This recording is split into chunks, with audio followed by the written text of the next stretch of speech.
Kanji Yukatani works obsessively as a pharmacist, creating cures for diseases in memory of his sister who died from a tumor. He dies in his sleep as a result of overwork, but awakens in an alternate world as a boy named Pharma de Medicis, whose family, the de Medicis, works as doctors for the royal family.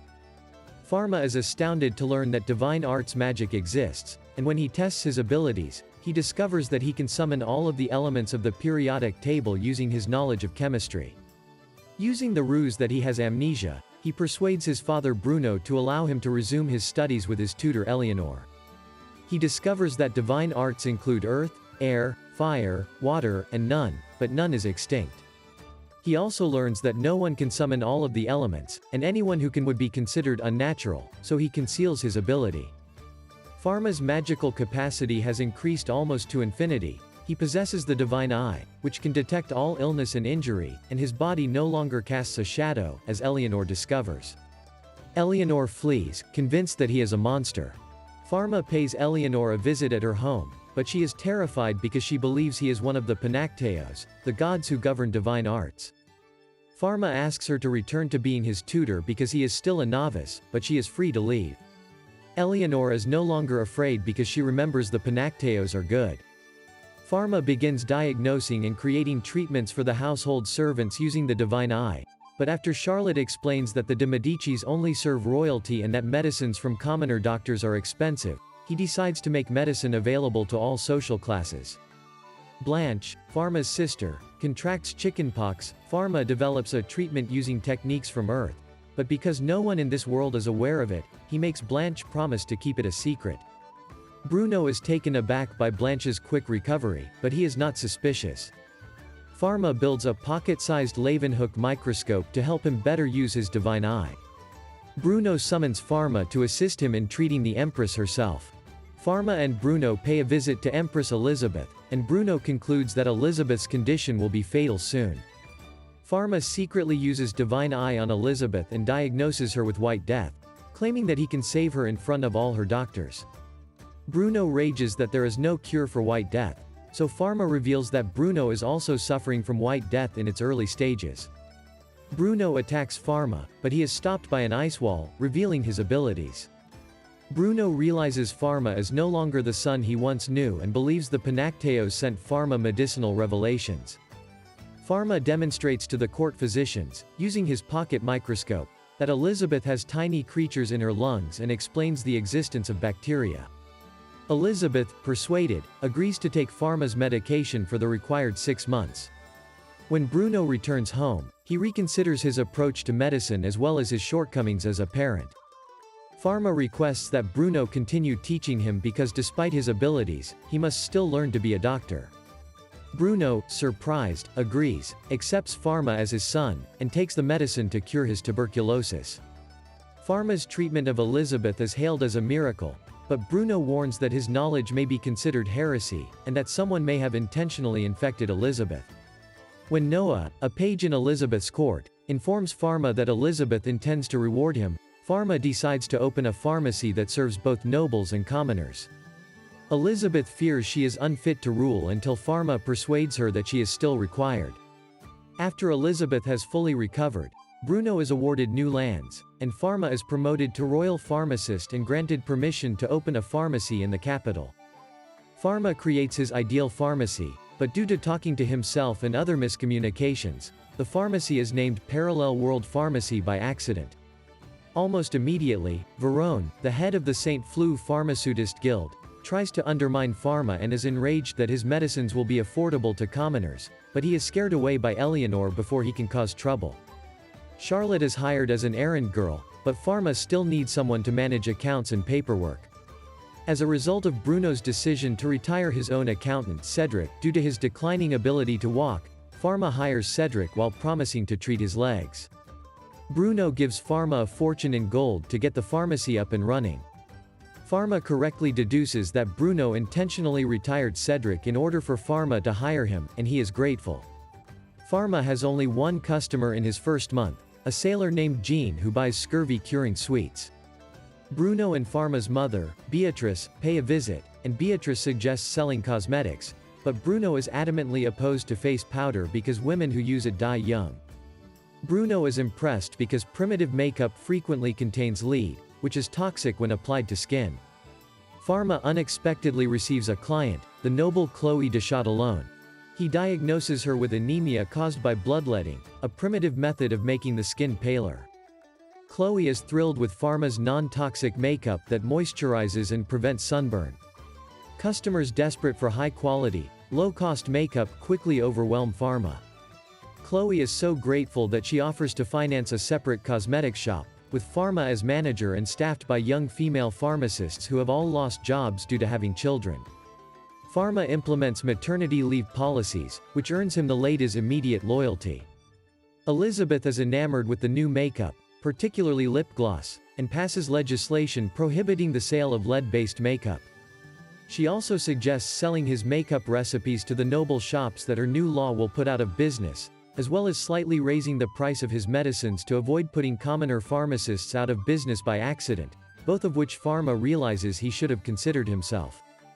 Pharma and his family travel to Bruno's new territory, the Duchy of Marseille, which includes ports and farmland.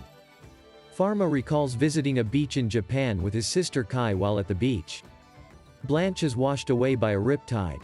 In his desperation, Pharma swims after her and activates a power that splits the ocean, allowing him to carry Blanche to safety along the ocean floor. Eleanor is taken aback because Pharma's power was clearly a negative attribute to divine art. He didn't just move the water, he erased it from existence, which is impossible. Unfortunately, a witness informs the Holy Diocese, and orders are sent to every temple to find and assassinate the boy with no shadow for heresy. Pharma returns to his pharmacy, where two priests keep an eye on him. The following morning, a horse and carriage breaks into the pharmacy, destroying their medicines and filling the store with deep mud. Bruno suspects that the de Medici family is being targeted. Pharma is moved when Jean and his crew, who are grateful for his anti-scurvy sweets, arrive to help clean up, along with other shop owners who volunteer to be good neighbors. A woman appears out of nowhere, claiming her father is ill. Pharma leaves to treat him, but is drawn to a deserted field and confronted by a diocese inquisitor. Grand Inquisitor Solomon and his fellow priests attack Pharma, believing him to be an evil spirit disguised as a human, but Pharma easily repels their magical attacks while pleading with them not to harm anyone.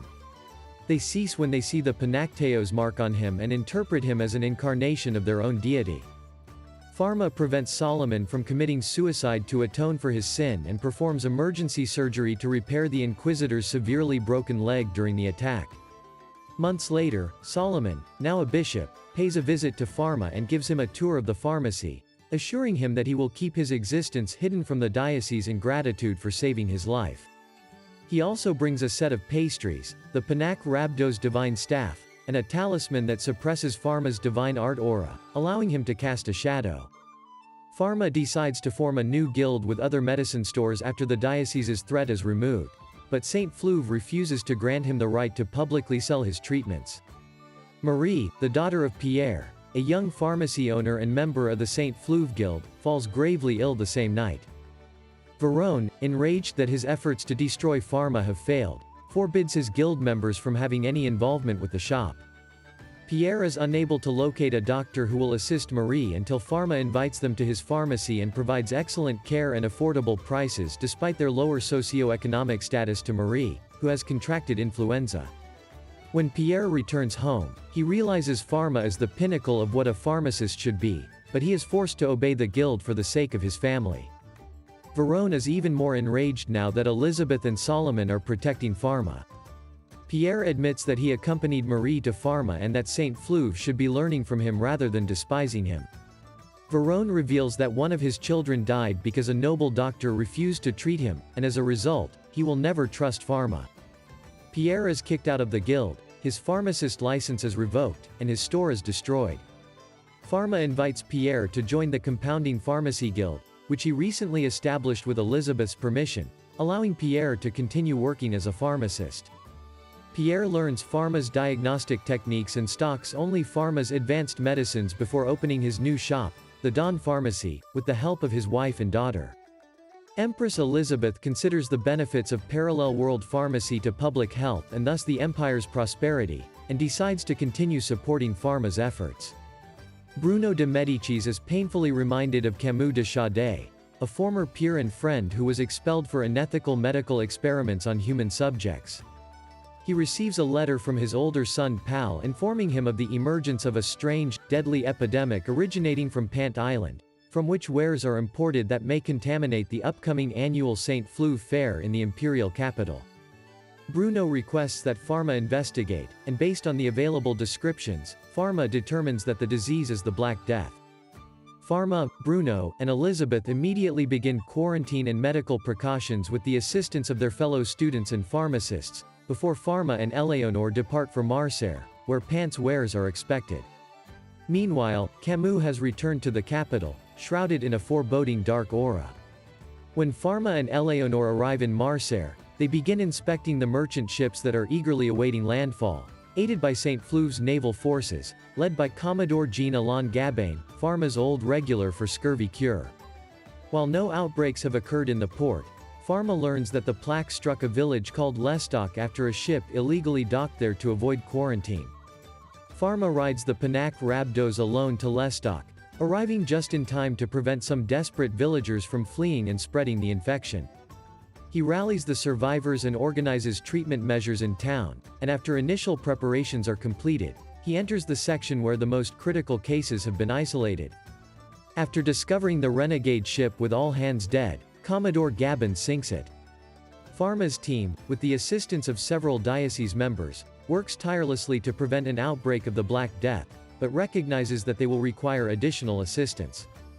Professor Casper, a taxidermy of fungi and microorganisms specialist at the Imperial School of Pharmacy, is about to retire when Bruno asks her to help Pharma develop antibiotics that can be produced without the use of a divine art.